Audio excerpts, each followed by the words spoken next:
remember 3 years ago, I came home from a trip out to Facebook Marketplace, that magical land of tat, with this Philips U800 from High Wycombe, I believe, somewhere near Castlefield. And yeah, she's just been sat in the loft ever since, until the other day when I brought it down, took it apart and found a few horrors, caused a little bit of damage, noticed a couple of things, but it's all been done now. We are back together, looking like a vacuum cleaner. We just have a couple more holes to fill and things to do, as I like to try and keep for these after videos. And we'll have a look at what this 1980s Italian designed vacuum cleaner is actually like. Let's have a look.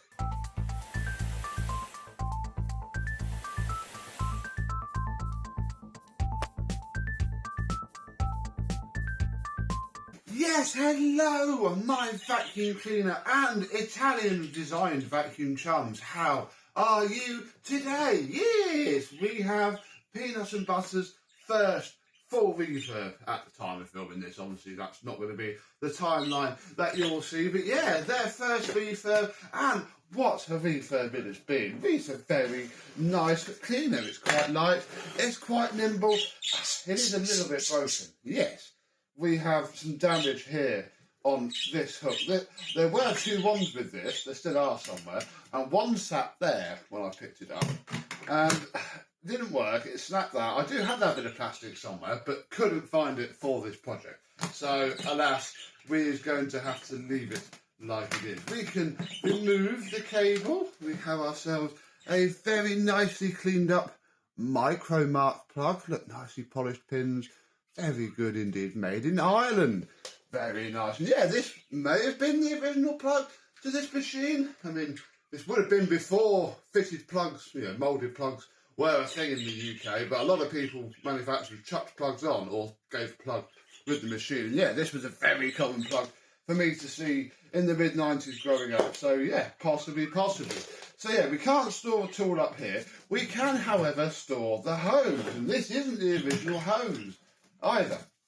Remember, I'm sure we did it on the video, if not I'd have done it shortly afterwards. It had a horrible plastic crush-proof hose, and somebody told me that the U800 hose fits perfectly, and it does. I mean, again, it's not, you can't not hold the cleaner and use the hose, but at least you're not limited by that little bit there. And yeah, it just screws into the original machine ends here. In fact, we can take the hose out like a CEVO as well. So that works very nicely indeed. Oh, around there, up there, and down there. We got an upholstery tool with it. I don't know where that is. I'm not too fussed about that. For the purposes of this video. Then, from our handle, we have our on-off switch. And then we have this panel here. This panel's cool because when I posted some pictures to Facebook, somebody went, oh, wow, they covered up the power slider and the original switch location from a moulinet. And yes, lo and behold, a picture of this machine was posted with, when you move this cover, like the pictures I'll show on the screen, you can see the power slider there.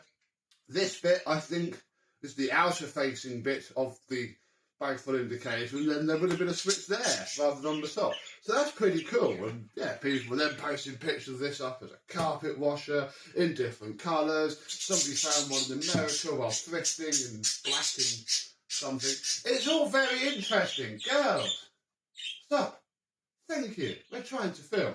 So yeah, that is the top part of the machine. It's very nice indeed. Let us have a closer look inside of here. Because inside of here is quite empty at the minute, but we have some things to fill it with. I'll chuck that over there. Yeah, there's no filters in this machine at all. And I'm struggling a little bit because this is a Miele pre-motor filter. It's a little bit too small to go in there at all. However, this bit here, and it's horrible to remove, I don't really want to have to do it again, but we've got to. This is just a false floor, which sits there. That little grill there is actually just where all of the airflow comes. So what I'm thinking is, this will fit in there very nicely indeed. And if I find the scissors, which I had earlier, and turn it away from the camera slightly, but there's a moulding line that I want to cut to. There we go, we're committed now, we can always try again. Then, this bit will tuck, should tuck, hopefully will tuck, perfectly on there. And then, oh my goodness, this bit's awful to do. It's almost like it wasn't designed for it, and they added it, because, yeah, it takes ages to fiddle it into place, past all of the moulding lines and everything else, but eventually that sits there roughly like that, and there's plastic pins which hold it off, which are now pushing on that piece of fabric there. So in essence, that is good.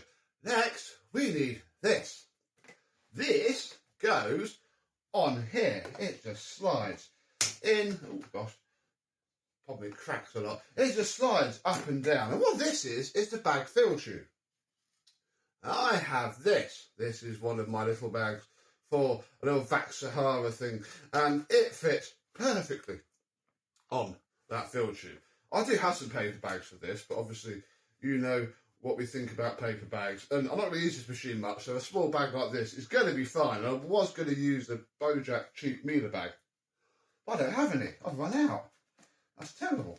But that can sit on there, and look, I mean, it's a little bit small, bless it, but again, for the use I'm going to give it, it's going to be fine. Then we can fit the bag door, and that part is done. However, there is one more filter that we need to fit.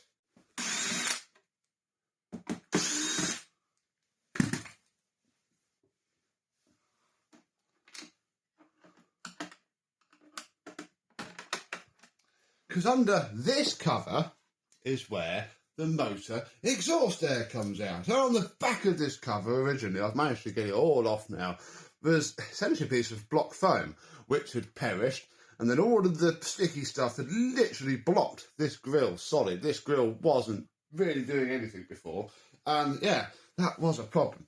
So, I mean, originally this piece of fabric was literally just sort of hot glued to there, but I don't think I can quite bother to do that now. I think all it's got to do is just sit nicely. It's only really an air diffuser with those bags fitted and the use of this thing going to get bar carbon dust. This shouldn't need too much. Oh look, I think there, it's literally perfect. Then we can slot this trim in, and then by the time we get all the screw holes lined up, there we go, look.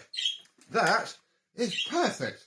We have full filtration, certainly a lot better filtration than this thing would have had when it was new. And that means that we can have a look at the last missing piece of this machine, and possibly the bit that I'm the most worried about.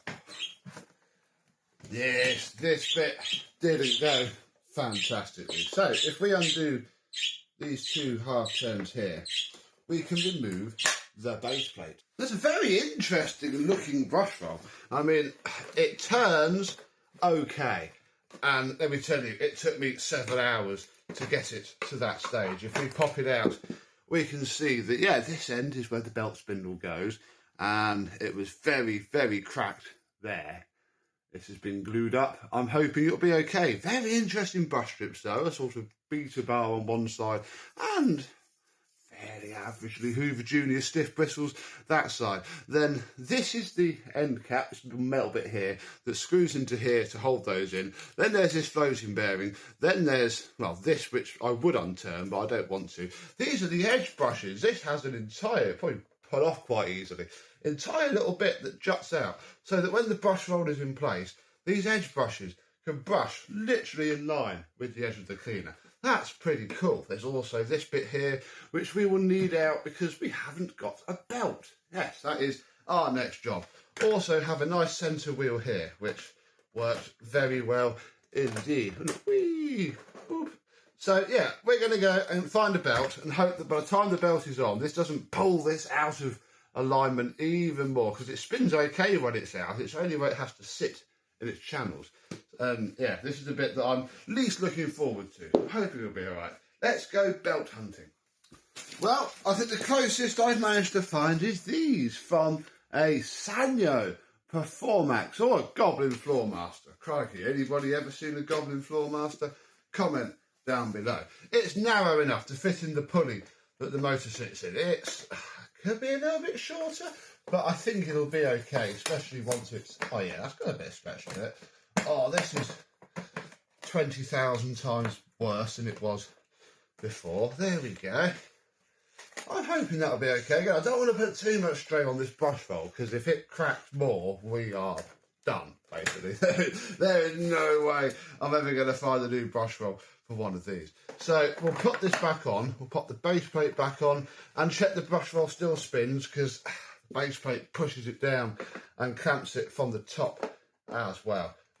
Oh, and we forgot this bit. The base plate is an integral part of everything, and well, I was struggling, because yeah, where it wasn't fitted properly one place, it messed around on the other. Here we go. We'll take our warning plate. Always disconnect from the mains. Yes, sir. Yeah, you definitely want to. That goes in there. That sits on there. Then this bit clamps down into place. There we are. Very nice.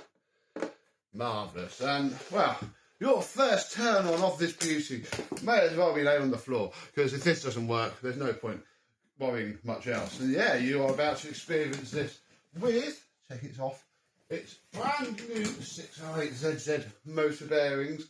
Let's see. Yeah!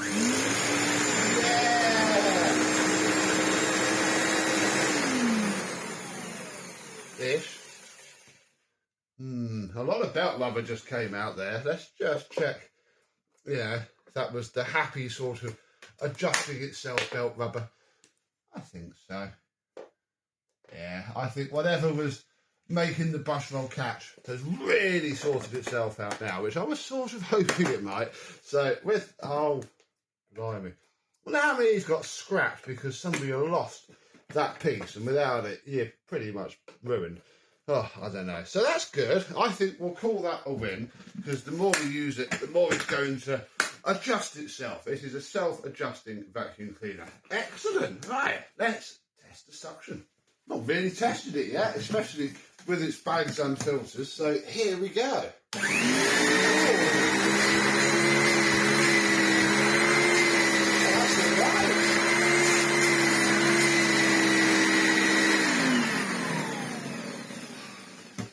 The old bag full thing's been a little bit iffy. I've had that apart 2 or 3 times now. I normally don't care about them. We'll see how much it annoys me. But that works well. So that is good there. We can recline the machine and turn it on. Oh, turn it down. I may have misaligned this, because okay, it still works. Yeah, look, it goes past it on that stage. Uh-oh. But then doesn't make it, I mean, that's on low, that's fine. Doesn't make, I've just misaligned that. I need to have it all apart and tweak it, which I don't particularly want to do. Or we'll just leave it and ignore it. Our little bag hasn't popped off yet.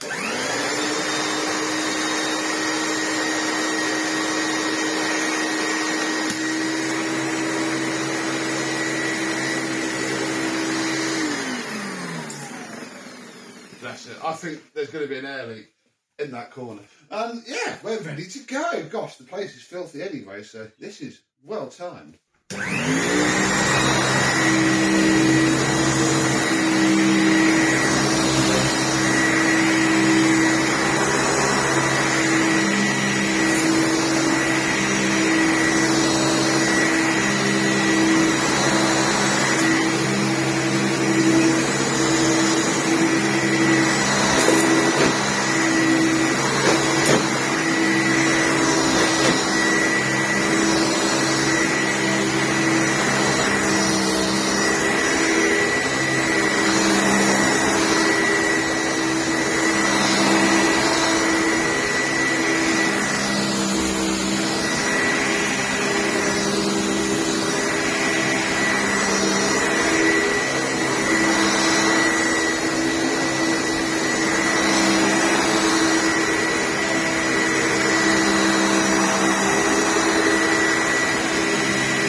works really, really well actually. It's a bit clunky to use, but it picks up, it sticks to the floor quite well. It even tries to groove, and I'm this way round because I was playing with the edge brushes. You know what they do sort of work, especially for light surface litter such as that was. My main gripe so far is that this handle's not actually that comfortable to use. Where it's all square, it just digs in, and I mean, I think you're supposed to hold it like that, which makes it a bit nicer, but then I can't hold it properly. So, yeah, Italian ergonomics and design, possibly not the greatest. However, I don't think this is going to be its biggest shortfall. I think we need to check what it's like on the laminate. Because this is from the era before people really had hard floors, bar in their kitchens. So there is a tool setting, but no hard floor setting at all. So I think it's going to kick all of this back. I've raised it up just a little bit. Oh, here we go.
Okay, wow, I was quite impressed actually. I was paying quite close attention to the back of the machine and nothing came back out. I'm astonished. There is nothing on here that makes it suitable for hard floors at all, and yet it did okay. That's not bad. This recline pedal is a bit iffy. You can always push the machine forwards, then push it, then recline. If you try and recline it and then push it, it almost jams itself down. You have to forwards, then down, and it's quite a small thin piece of plastic as well, so oh dear. What I also did, look, I stuffed the wand. This is how I got it, I think. And what I also realised I'd done is put this on the wrong way around. It was the other side before, so the hose sort of came around, but I didn't like that. Oh, we'll put the wand there. I do have a second one, but you can't really hold it. Yeah, this way the hose just comes down. I mean, again, I can't put another wand on because it will be like a Seaway Felix where its hose doesn't fit. So I think this is good enough. I mean, I could find an upholstery tool, I could find a crevice tool. I don't really care that much. I think it'll be okay. I don't think it leaks that much air either. This side here, on this bit, is where the motor sits. The fan case points this way, it comes up here and goes into the bag. There is a big pivoty bit of metal that is essentially the hinge on that side, and it's not sealed up. There's nothing stopping the air from escaping. I'm not entirely sure it's not, but I can't hear it rushing out. So although this machine is good,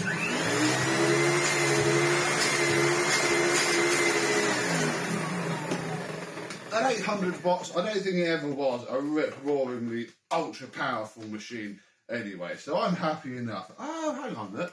Does the back door work the other way? So that's orange now.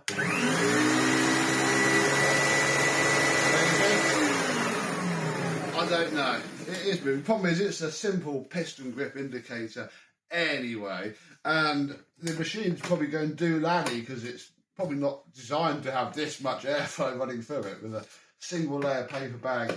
It wouldn't. And with that, I think we have ourselves another project done. I quite like this. It's not the nicest to use. It's certainly not the most ergonomic, but it does work okay.